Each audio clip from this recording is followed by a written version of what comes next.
Bismillahirrahmanirrahim. Assalamualaikum warahmatullahi wabarakatuh.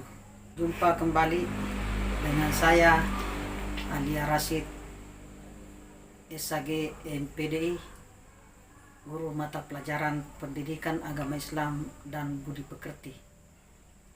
Khusus untuk anak-anakku kelas 7. Pada kesempatan ini saya akan memberikan satu pembelajaran video online yang memuat materi Islam memberikan kemudahan dalam pelaksanaan sholat jamak dan qashar. Baik, sebelum kita memulai, marilah kita bersama-sama berdoa. Semoga apa yang kita laksanakan pada kesempatan ini, apa yang kita dapatkan pada kesempatan ini, bernilai ibadah di sisi Allah Subhanahu wa Ta'ala. Rabbi sidni ilman warzuqni fahma. Subhanaka la ilma lana illa ma 'allamtana innaka antal alim hakim. Sebagaimana telah saya sampaikan tadi bahwa kita akan melanjutkan pembelajaran kita dengan materi pokok sholat jamak dan qashar. Adapun tujuan yang pertama, standar kompetensi, yaitu memahami tata cara sholat jamak dan qashar. Kemudian kompetensi dasar, yang pertama adalah menjelaskan sholat jamak dan qashar. Kemudian yang kedua, mempraktikkan sholat jamak dan qashar. Next. Kemudian pengertian dan dalil sholat jamak. Sholat jamak adalah sholat yang dikumpulkan. Artinya dua sholat fardu dikerjakan pada satu waktu. Misalnya sholat zuhur dan asar dikerjakan pada waktu zuhur atau waktu asar. Ya. Adapun sholat jamak boleh dilakukan apabila yang pertama dalam perjalanan atau musafir. Dalam hal ini musafir atau bepergian bukan untuk kemaksiatan, tetapi melakukan perjalanan tentunya untuk kebaikan. Kemudian yang kedua, dalam keadaan hujan lebat bagi yang biasa berjamaah di masjid. Kemudian yang ketiga, manakala seseorang berada dalam keadaan sakit, maka dibolehkan untuk melakukan sholat jamak. Ya.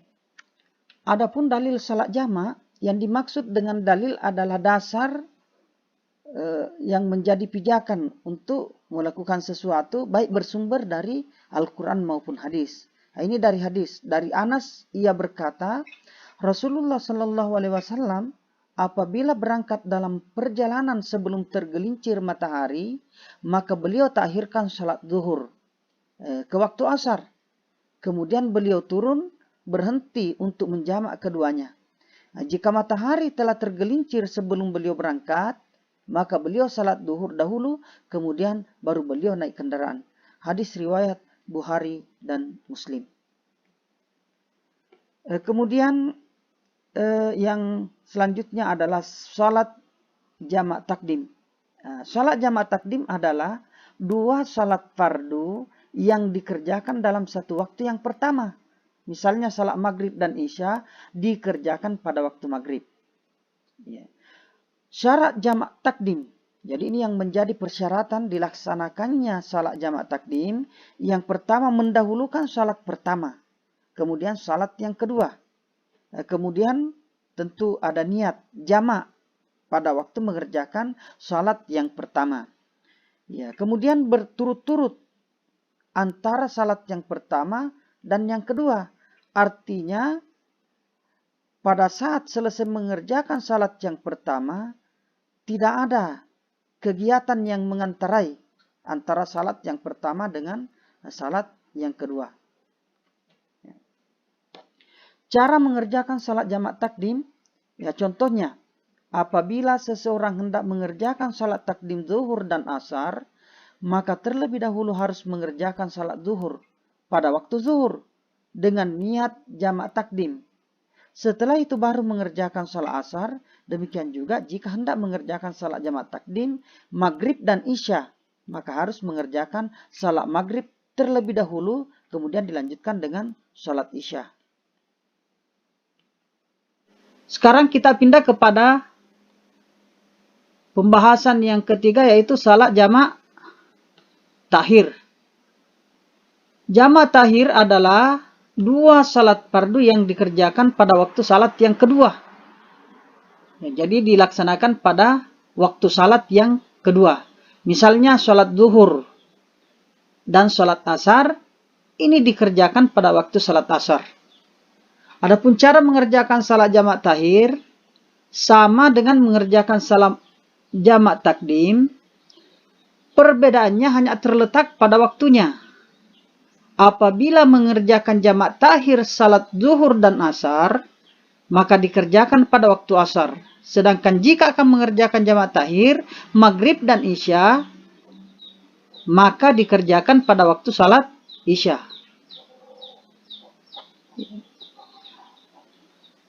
Sekarang yang keempat adalah salat qasar. Qasar menurut bahasa itu artinya diringkas. Ya, jadi salat yang diringkas. Artinya salat fardu yang 4 rakaat diringkas menjadi 2 rakaat. Salat yang dapat dikasar yaitu salat zuhur, asar, dan isya. Sedangkan salat subuh dan maghrib tidak boleh dikasar. Salat kasar boleh dilakukan apabila yang pertama dalam perjalanan jauh atau musafir, dalam hal ini dalam kebaikan. Kemudian perjalanan bukan untuk pekerjaan maksiat. Kemudian yang ketiga, salat yang dikasar adalah salat yang tunai.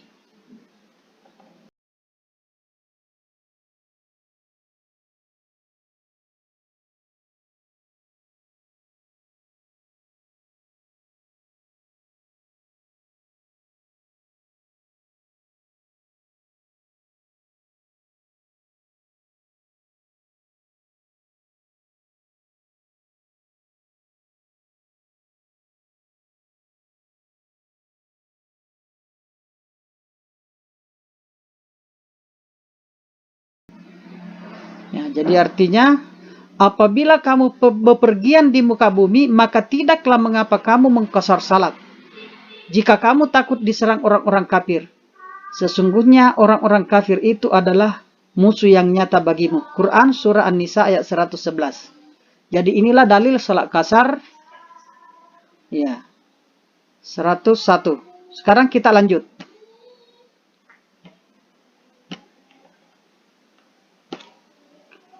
Cara mengerjakan salat kasar. Cara mengerjakan salat kasar seperti salat biasa. Perbedaannya hanya dalam niat, yaitu dengan niat kasar yang dikerjakan dengan meringkas salat yang 4 rakaat menjadi 2 rakaat. Salat kasar dapat dikerjakan dengan jamak, asalkan harus disertai dengan niat kasar dan jamak. Jadi intinya di sini harus disertai dengan niat.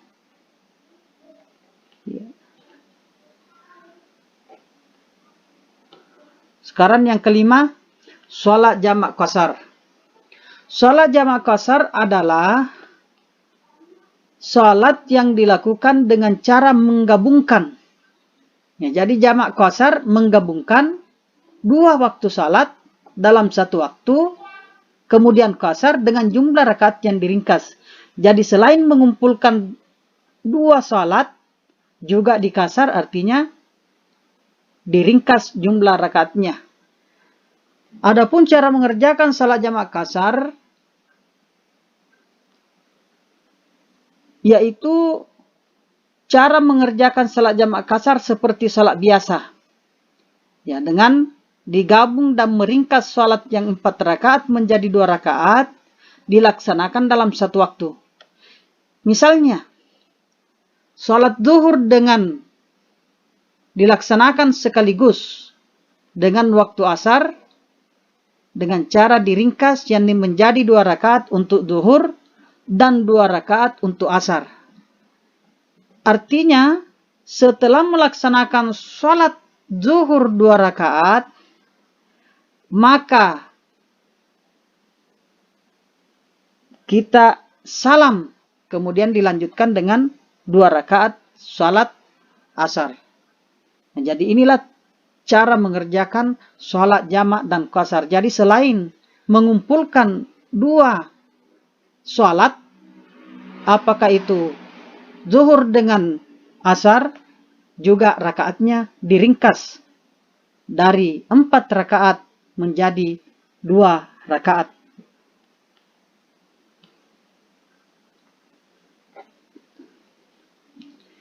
Jadi saya kira inilah yang sempat saya sampaikan mengenai salat jamak dan qasar, bagaimana Allah memberikan kemudahan kepada hambanya, karena pelaksanaan salat ini adalah merupakan kewajiban, jadi bagaimanapun keadaan tetap harus dilaksanakan. Sekiranya ada yang berhalangan dalam perjalanan atau ke dalam sakit, maka tentu ada langkah-langkah yang harus dilakukan. Apakah menjamak salat itu, apakah dikasar salat itu, yang jelasnya bahwa Allah memberikan kemudahan di dalam salat, baik salat jamak maupun salat qasar.